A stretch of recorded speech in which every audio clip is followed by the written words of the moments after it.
اعوذ باللہ من الشیطان اللعین الرجیم بسم اللہ الرحمن الرحیم رب اشرح لی صدری ویسر لی امری واحلل عقدۃ من لسانی یفقهوا قولی اللہم صلی علی محمد و آل محمد۔ صاحبان عزیز مومنین مومنات، سب سے پہلے ان تمام بہنوں بھائیوں بزرگوں نوجوانوں کا تہہ دل سے شکریہ ادا کرتے ہیں کہ جنہوں نے مسلسل 3 مہینے ماہ رجب المرجب سے ماہ رمضان المبارک تک ہمارے چینل نجفی کربلائی کو سنتے رہے، اس چینل کے ساتھ جڑے رہے، اس چینل کی فیملی بنے رہے۔ دعا کرتے ہیں کہ پروردگار اس قلیل سی سعی کو ہم اور آپ سے منظور اور مقبول فرمائے۔ پروردگار آنے والا سال ہمیں ان 3 مہینوں سے زیادہ مستفید ہونے، قرب الہی حاصل کرنے کی توفیق و طاقت و ہمت عطا فرمائے، آمین یا رب العالمین۔ صاحبان ایمان، ماہ رمضان المبارک فصل بہار کا مہینہ، اللہ کے اطاعت کا مہینہ، اللہ سے قرب حاصل کرنے کا مہینہ، رحمتوں برکتوں کا مہینہ ہم اور آپ سب سے بڑی تیزی کے ساتھ جدا ہو گیا۔ آخری شب 30 رمضان المبارک، اس کے چند ایک اعمال ہیں، وہ بیان کرنے ہیں۔ اگر 30 بنتی ہے تو 30 کے اعمال ہوں گے، اگر 30 نہیں بنتی تو پھر شب اول ماہ شوال المکرم جو شب عید ہے، انشاءاللہ کوشش کریں گے کہ اس کے اعمال بھی اگلی ویڈیو میں آپ مومنین کی مبارک سماعتوں تک پہنچانے کی سعادت حاصل کریں گے۔ تو صاحبان ایمان، اس شب کی نماز بیان کریں گے۔ 2 نمازیں ہیں، ایک وہ نماز ہے کہ جس کے پڑھنے کے بعد امام علیہ السلام فرماتے ہیں کہ سر سجدے سے نہیں اٹھائے گا، اس سے پہلے خدا اسے بخش دے گا۔ دوسری 2 رکعت نماز ہے، وہ بھی بیان کرنی ہے۔ تو دیکھیں، ماہ رمضان مبارک جو عبادت کا مہینہ ہے، طاعت کا مہینہ ہے، جنہوں نے نمازیں پڑھی، جنہوں نے روزے رکھے، تلاوت کلام پاک کی، ہم اور آپ کو کیسے معلوم کہ ماہ رمضان مبارک ہمارے جو اعمال کیے ہیں وہ قبول ہوئے ہیں یا نہیں ہوئے؟ تو صاحبان ایمان، مولا کائنات علی بن ابی طالب علیہ السلام اپنے حکیمانہ فرمان میں ایک اہم ترین نقطے کی طرف ارشاد فرمایا، وہ بھی خصوصاً اگر یہ نقطہ سمجھ آ گیا تو سمجھیں کہ ہمارے روزے بھی قبول ہیں، ہماری عبادتیں قبول ہیں، جو عید ہم منا رہے ہیں یہ خوشی بھی ہماری قبول ہے۔ امام نے فرمایا کہ آج کا دن فقط ان لوگوں کے لیے عید ہے جن کے روزہ و عبادتیں پروردگار عالم کی بارگاہ میں مقبول ہو گئی ہیں۔ وفی بعض الاعیاد انما هو عید لمن قابل اللہ صیامہ وشکر قیامہ۔ پھر اس سے اہم اور وسیع جو بات سمجھنے کے لیے ہے وہ یہ ہے کہ امام علیہ السلام فرماتے ہیں کہ جس دن بھی اللہ تعالیٰ کی نافرمانی نہ ہو وہ دن عید ہے۔ وَكُلُّ يَوْمٍ لَا يُعْصَى اللَّهُ فِيهِ فَهُوَ عِيدٌ۔ تو صاحبان ایمان، امام علی علیہ السلام کے اس فرمان سے، اس حدیث سے یہ بات روز روشن کی طرح واضح ہو جاتی ہے کہ روز عید فطر ان لوگوں کے لیے عید ہے کہ جن کے روزے اور اطاعت قبول ہو گئی ہے، اور یہ ایک حقیقت ہے۔ جن لوگوں نے خدا نخواستہ بالکل روزے ہی نہیں رکھے یا ان کے روزے گناہوں اور نافرمانیوں سے آلودہ تھے اور اسی وجہ سے بارگاہ الہی میں قبول نہیں ہوئے ہیں، ایسے لوگ خوشحال نہیں ہو سکتے۔ خوشحالی ان لوگوں کے لیے ہی ہے کہ جن کی اطاعت بارگاہ پروردگار عالم میں مقبول ہو گئی۔ تو سمجھ آ گیا کہ ماہ رمضان المبارک کے قبول ہونے کی شرط، عبادت، روزہ، صلاۃ کے قبول ہونے کی شرط کیا ہے؟ زکوٰۃ فطرہ کو ادا کرنا ہے۔ ایک فطرہ ادا کرنا یہ ایک واجب کام ہے، شرعی کام ہے۔ جس کی طرف قرآن پاک اور روایت احادیث معصومین علیہ الصلوۃ والسلام میں بھی بیان ہوا ہے۔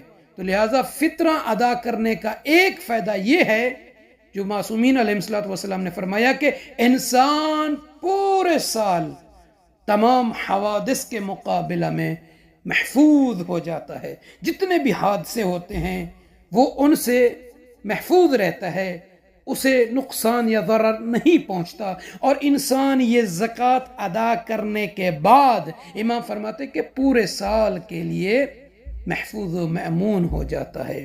تو صاحبان ایمان، مولا کائنات علی بن ابی طالب علیہ الصلوۃ والسلام کے بیان مبارک میں، فرمان مبارک میں، روزہ دار کو سب سے کم چیز جو نصیب ہو گئی وہ یہ ہے کہ ماہ رمضان المبارک کے آخری روزہ کے دن جو نصیب ہونے والی چیز ہے، کم سے کم امام فرماتے ہیں کہ ایک فرشتہ آواز دے گا کہ اے بندگان خدا، تمہیں بشارت دیتا ہوں کہ اللہ تعالی نے تمہارے سارے گناہوں کو معاف کر دیا ہے اور تمہارے نامہ اعمال پاک ہو گئے ہیں، اور اس بات کا خیال رہے کہ تمہارے پاک شدہ نامہ اعمال دوبارہ گناہوں سے آلودہ نہ ہو جائیں۔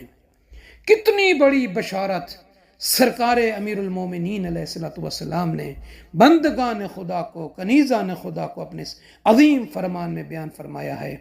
تو صاحبان ایمان، آئیے آخری شب کی ایک نماز جسے سید ابن طوس علیہ الرحمہ نے روایت کی ہے، کس سے؟ ان النبی صلی اللہ علیہ وآلہ وسلم قال، اللہ کے نبی صلی اللہ علیہ وآلہ وسلم نے فرمایا کہ من صلی آخر لیلہ من شہر رمضان 10 رکعات، کہ جو بندہ، جو کنیز ماہ رمضان مبارک کی آخری شب میں 10 رکعت نماز پڑھے، یہ 2 کر کے پڑھنی ہے۔ فرماتے ہیں کیا طریقہ ہے؟ یقرأ فی کل رکعہ فاتحۃ الکتاب مرہ واحدہ، کہ ہر رکعت میں سورہ الحمد کو 1 مرتبہ پڑھنا ہے، وَقُلْ هُوَ اللَّهُ أَحَدٌ 10 مرات، اور اس کے بعد سورہ توحید کو 10 مرتبہ پڑھنا ہے۔ یہ 10 رکعت نماز ہے، 2 کر کے 5 مرتبہ پڑھیں گے۔ الحمد کے بعد سورہ توحید کو 10 مرتبہ پڑھنا ہے۔ اور رکوع میں کیا پڑھنا ہے؟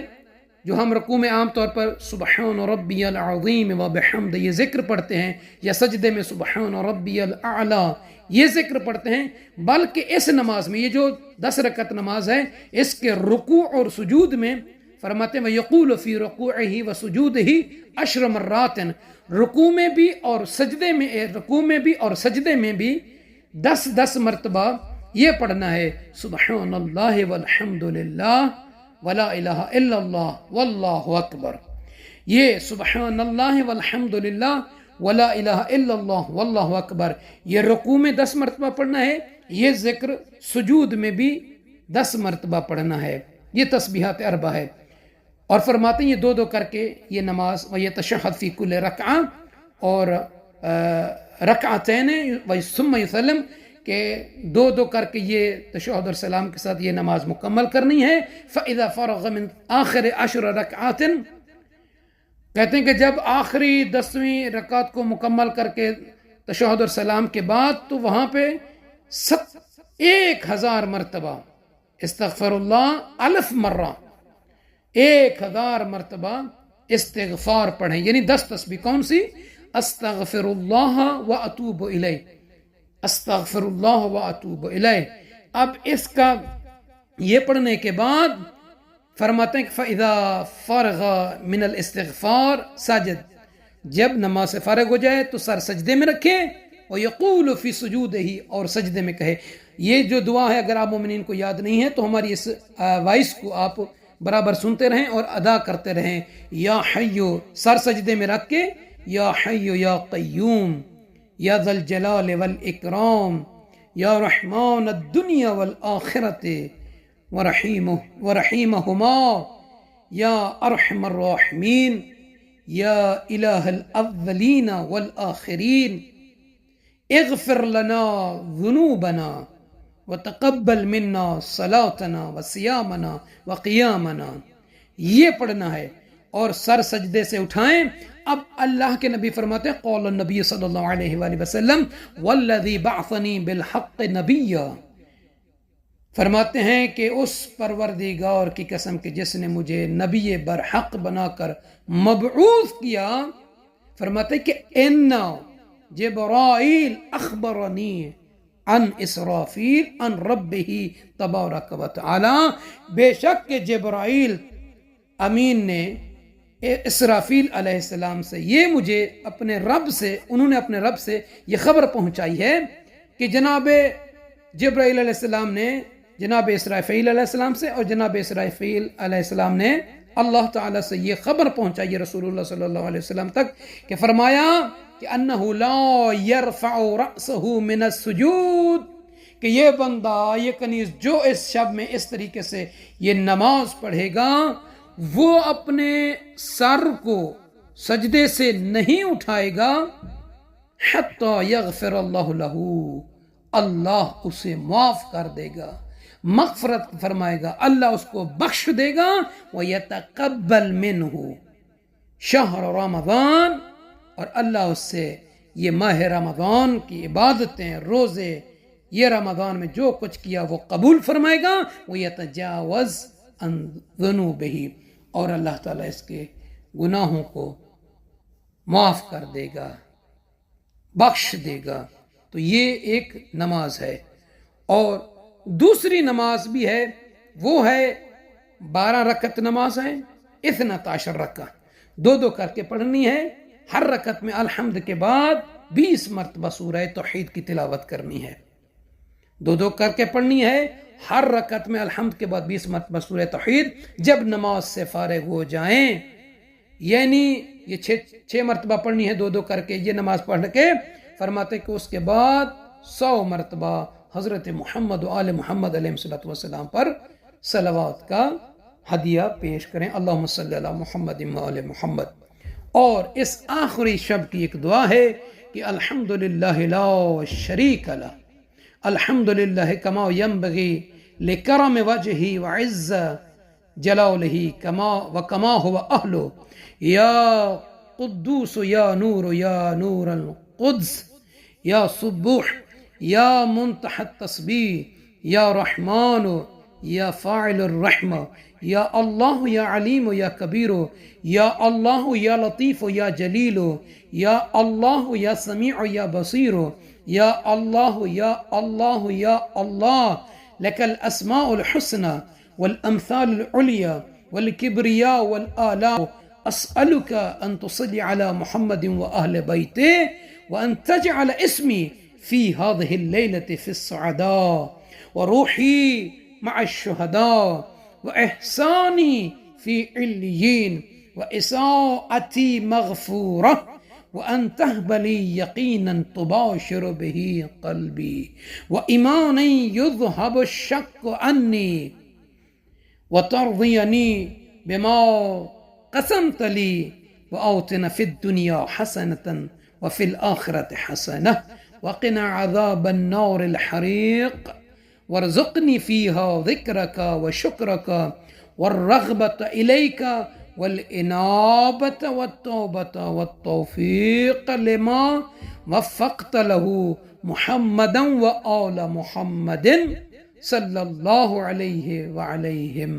تو صاحبان ایمان سے عرض ہے ہمیں اپنی دعاؤں میں یاد فرمائیں گے، پروردگار آپ سب کو اپنی حفظ و امان میں رکھے۔